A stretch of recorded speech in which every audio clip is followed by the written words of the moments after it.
heads right when kissing. This is super exciting. This is why you need statistics. They just watch people in public. It's a little Yeah, that's what I do on a regular basis. That's on recording, by the way. Notes. All right, so you want to be good. You got to take notes. We want to find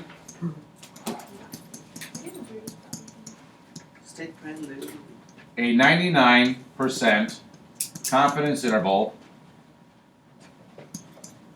for the true proportion of all couples that tilt heads right when kissing. So this is our stating part.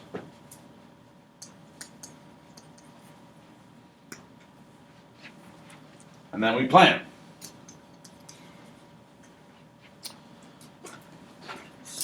We will do a one sample Z interval test. We have, did they say simple random sample? Yep, up here. A random sample of 124 couples. And then we check our normalness, which was talking about the NP greater than or equal to 10 and our N 1 minus P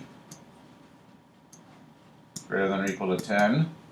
So when we do that, our N was 124, our P was 0.669, greater than or equal to 10. If I multiply those two numbers, I think I get 83, which is greater than or equal to 10, so that's good. I take the 124 times the failure rate, which is 0.331. Check to see if that's greater than or equal to 10. That number I think gives me 41, which is greater than or equal to 10. So we're good to go there on the normalness. And we know that there are at least 10 times 124 couples that kiss. You can actually multiply it out, find the number. Okay, it's 1,240 couples. Okay, great. So this was the plan part. Then there's the do part. So the do part is when you're actually finding this confidence interval, and that's when you take your p hat, and then you go plus or minus your z statistic times the square root of p times 1 minus p all over n. I would definitely get in the habit of writing this down because it shows the reader on your AP exam that you understand what's going on in general, even if you make a mistake in the actual numbers.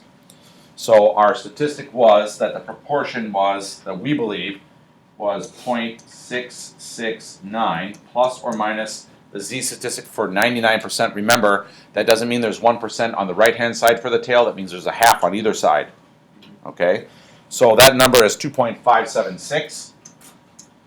Where would we get that number in our? You can get it right off the white sheet. Look on the z-score for your normal distribution, and it's right on there. And then it's times the square root of 0.669 times 0.331, all divided by 124. And when you calculate this confidence interval, you find out that your interval goes from 0.560. Remember, you want to be accurate to 3 decimal places. And it goes up to 0.778.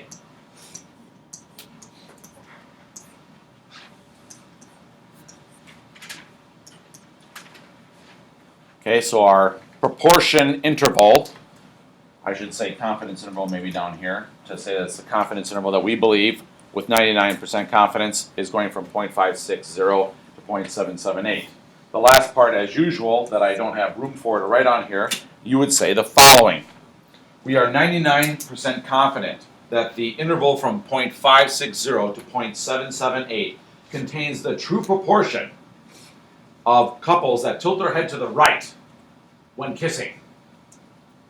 We are 99% confident that the interval from 0.560 to 0.778 contains the true proportion of couples that tilt their head right when kissing.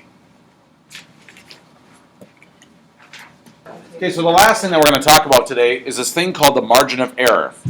And what you might see is that when we're calculating our statistics from before, this margin of error is that z-score times that square root dealie that we were using based off of our proportion. So we have a proportion that we see based on the information they give us in the paragraph, plus or minus something. That plus or minus something is called your margin of error. So oftentimes they will ask you, how big does your sample need to be so that your margin of error is less than or equal to blank? Okay? And when they do that, this is when you use this formula. So the margin of error, they may tell you that I want to be less than or equal to that thing, and then you figure out what the sample size is. And basically it's just some algebra. You're going to be squaring each side and then multiplying and dividing and you're done. Super simple. So down below, they stated again, how do you determine this thing? I think we should just do an example. The orange and the green are what we're going to use. And here we go. You can read the other stuff on your own if you want to. Oh, one key note. If they don't tell you what's going on, like if they don't tell you a proportion, here's what you do. You always assume when that happens that your proportion is 0.5. Because when they don't tell you about the proportion, you have to go middle of the road. What do I think? Well, if you guess 0.5, you're less likely to be off than if you guess 0.1 and actually it was 0.9. So when they don't tell you anything, you always say, we're going to assume it's 0.5 for the p hat. Okay? Right in the middle. All right, example number 1, 2 parts, and then we're done. Example number 1, part A, it says, suppose you want to estimate the true proportion of students at your school who have a tattoo with a 95% confidence interval and a margin of error of no more than 0.10. Determine how many students you need to survey in order to make that happen. Okay, so the first one's with a 95% confidence. So as we do this, we know that if we want our margin of error, we talk about the z-score with a 95% confidence interval. We know that that is 1.96. We know that we're going to take the square root of, and then since we don't know the true proportion, we guess 0.5. So you're going to have 0.5 and 0.5 on the top. And down below, this n is the thing that we're looking for. It's the sample size. So it's always going to be an n there. And we want this to be less than or equal to 0.10. So this is the setup of the problem. At this point, it's all algebra after that. End of story. So you would divide both sides by 1.96, square both sides, and then cross multiply and you're done. Okay? Should I work that out or should I just give you the answer? Okay, so if I give you the answer, here's what I see. I find out that my n is going to be greater than or equal to 96.04. So what does this mean for us? This means we would need to survey, or in other words, have a sample, at least 97 students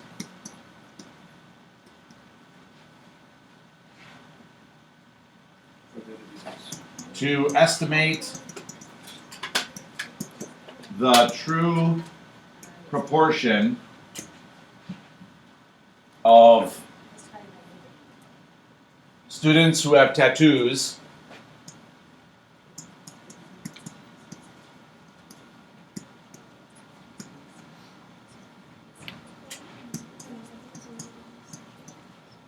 with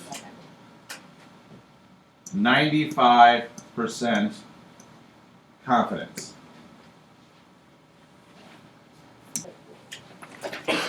In part B, the only difference is you have a 99% confidence interval, so this time we have the number from before, so that was 2.576, I think, right?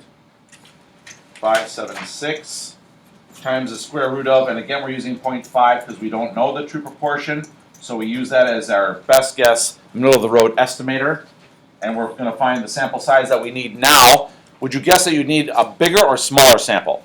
Bigger. Bigger. So that's going to be less than, oh man, 0.05. they even said 0.05. Okay, sorry, I didn't see that. 0.05. When you find this one, if you solve using your skills in math, you find that your n is greater than or equal to 663.5776. And then, of course, you would say, we need to survey at least 664 students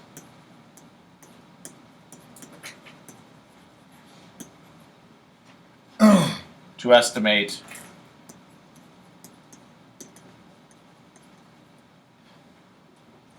the true proportion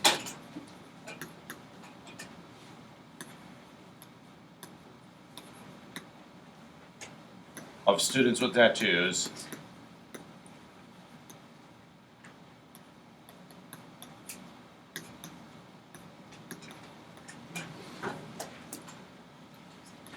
with 99% confidence.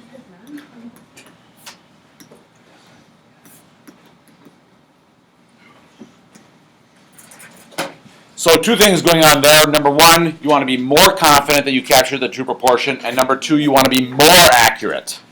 So our sample size has to go way up for that to occur.